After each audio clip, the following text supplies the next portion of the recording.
Fala galera, vamos aprender a acender o fogo da lareira com apenas um único palito de fósforo. Tá vendo essas folhas de araucária? Primeiro você risca o fósforo e vai logo nela. Pega rápido, hein? Risquei o fósforo.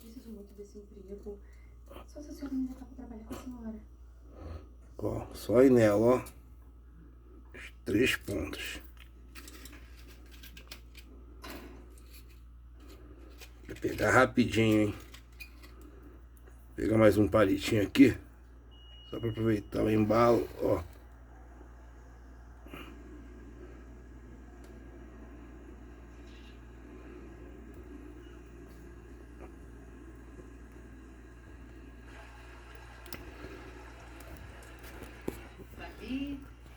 Tá indo já. Já foi.